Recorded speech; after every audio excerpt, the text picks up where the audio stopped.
No, kasi syempre opening na rin by Monday. Syempre mahalaga rin naman ang pag-usapan natin isa sa pinakamahalagang mga topics, lalo na bilang mga Pilipino. Kasi alam naman natin, di ba, Carla, Spratlys Islands, isa to sa mga isla ng ating bansa at syempre pinamamahayan to na karamihan ng ating mga kababayan.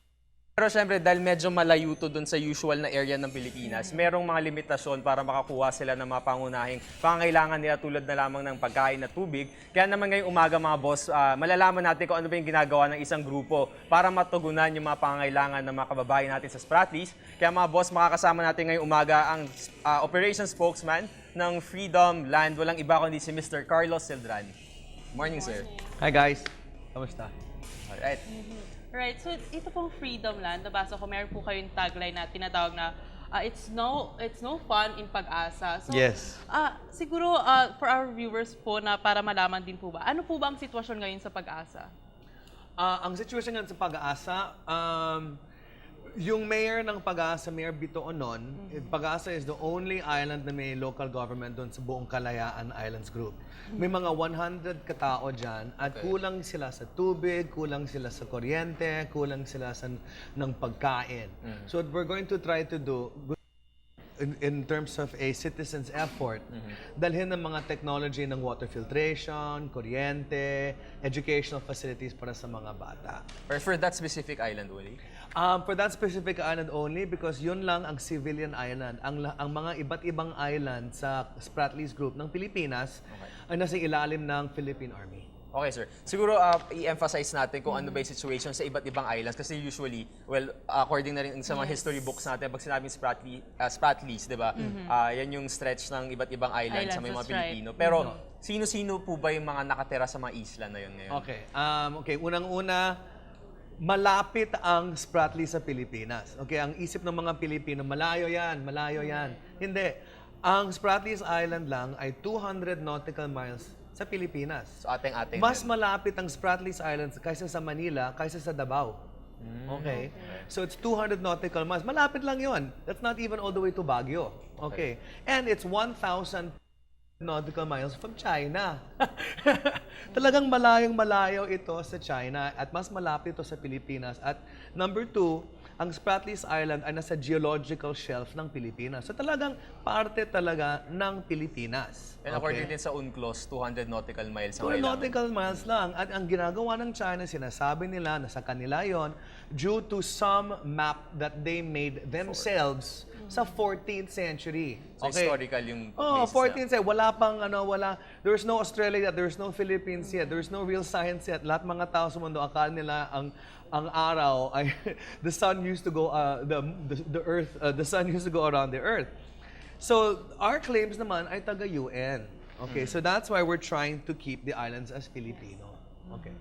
Alright, so aside from that, sir, syempre, advocacy to ng grupo ninyo. So ano po ba yung pinagtutuunan ng Freedom Land? What we want to do is make Pag-asa Island sustainable para sa mga. Okay. The Spratlys Islands, iba't iba ang may-ari ng mga iba't ibang island. Okay, some islands are owned by Vietnam. Hindi katulad ng states sa United States na talagang may defining line between the two states. Okay. Sa Spratlys Islands, iba't ibang island, iba't iba yung may-ari. Some is Malaysian, some is Vietnam, some is Philippines, some is China. Okay. And so, what the Vietnamese did, at saka yung mga Malaysian, naglagay sila ng resort. Right. Okay. So they put a diving resort. And ngayon, medyo permanent. May water system sila, may tubig sila, may outpost sila. Okay. So it's very hard for China to walk into the resort of Malaysia and take it as their own. Tayo naman, wala kaming resort. Ito ay isang island lang, isang bako-bako na runway, 100 people, 30 of them are below the age of grade 6. Okay? At wala silang tubig, wala silang pagkain. Every year, Palawan government has to send them food. And habang hindi sustainable ang Pag-asa Island, under threat ito by China. Kasi walang tao, there's no sustainable way. These people can leave. Isang bagyo, kailangan isang umalis. Okay. And then the Chinese can come and take over. So yung kailangan natin gawin, maging mas permanente ang settlement at mas sustainable ang settlement para sa mga Pilipino. And that's what we want to do. Alright. So, meron na po ba kayong nagawa? Meron na po bang donation na nagawa ang Freedom Land o na bigay po sa Spratlys? Yes, well, so far we've given them school books. Maraming salamat kay Quintin Pastrana and the Library Project Foundation. Maraming salamat sa Vizcara, okay, Pharmaceuticals for giving us medicines and vitamins for the children there. But we still need a lot more. Okay. That's why we need water filtration system para maging fresh water ang salt water. Kailangan hydroponics para pwede silang magtanim ng sariling gulay. Hindi kailangan i-import yung gulay thanks to the Philippine Army. So we really need a lot. In cooperation with Springboard Foundation, yung mayor mismo, si Mayor Bito Onon, they're the ones who are helping us get involved. Okay. Sir, going back to the demographics ng Spratlys, dun sa specific island, sir, ilan yung population na pinag-uusapan natin? 100. Hindi pa ito isang eroplano. 100. Then they have a government. It's the only local government among all of the Spratlys. And the Okay. mayor is Mayor Bitoon. Ganito, it's such a small island. Lahat ng mga constituents ni Mayor Bitoon, kasya sa cellphone niya. Okay. Pag nag-selfie siya. I need to refer to my constituency. O yan, group text. Ganun kabilis. Okay. Pero sir, ang nabanggit That's natin, why no? it's an easy project. It's very few people. We can do this. Ilang beses natin nababanggit yung sustainability. Pero ni specific, sir, as of now po ba, may mga nagbibigay na ng intent na tutulong sila? We've gotten some pledges yet, but the biggest help that we've gotten is the Springboard Foundation ng Muntinlupa. Their objective is creating sustainable communities and children's education.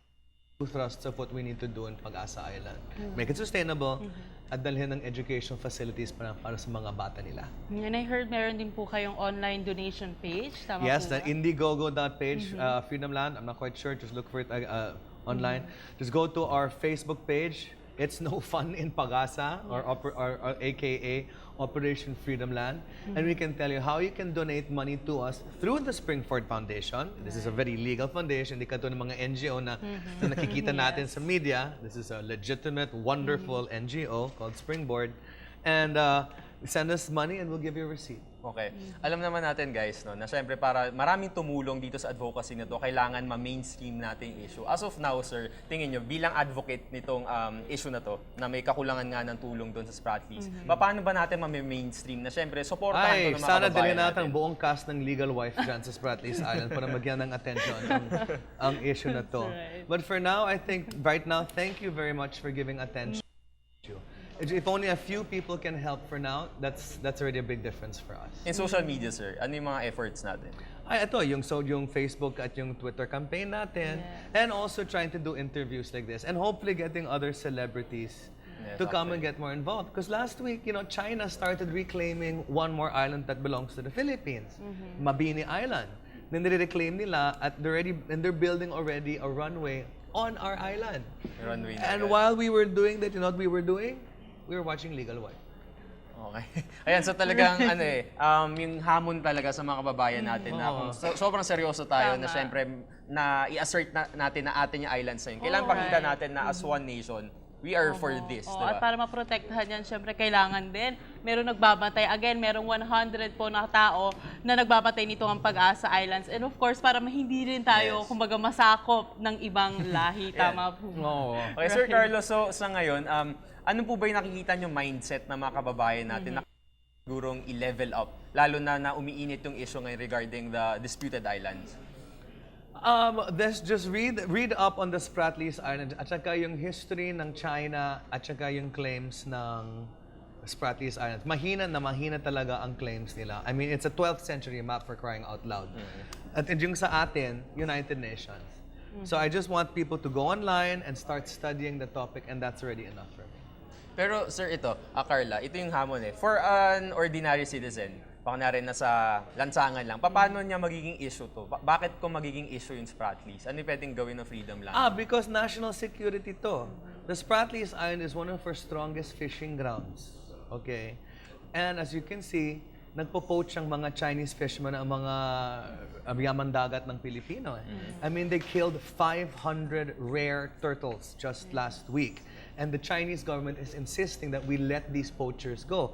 I mean, really, we should stop being so shallow and understanding our national sovereignty and security. Because in this new world order where China only gets stronger, we are seriously under threat. Alright, ayan. Ako, Jules, marami na naman tayong natutunan ngayong umaga. So siguro, sir, paano po ba nila kayo pwedeng kontakin? So if ever Sa na they Facebook. want to donate? Facebook lang, sir. Facebook, because Filipinos have freedom of speech, may Facebook tayo. Yes. Okay lang yan, walang Facebook sa China. So they won't know what we're saying. So may edge tayo dun. May edge tayo talaga, mas may kalayaan ng Pilipino. Alright, ay, lalo na next week, kalayaan na, di ba? Yeah. June 12, malapit na. So i-assert natin yung mga rights natin, lalo na sa mga isla na to. Oh, So, there's a rally in front of the Chinese embassy happening on June 12. So Okay. we'd like to invite everyone to join our efforts. Please log on to the Spratly's page and hope to see you in front of the Chinese embassy on June 12. holiday naman ata yun, di ba? That Yes. day, June 12. Ayan, Oh, wala kayong pasok. So wala kayong gagawin, lalo na sa mga students natin, no? Kung gusto nyo maraming gawin na makabuluhan, punta kayo sa mga events na yan. And sir, thank you so much natutunan regarding sa Spratleys, even beyond, no, kung ano yung mga nakasulat sa mga history books natin. So there we have it, nakasama natin ang operations spokesman ng Freedom Land, walang iba kundi si Mr. Carlos Celdral. Maraming salamat po. Thank you so Thank much. you. Sa pagbabalik,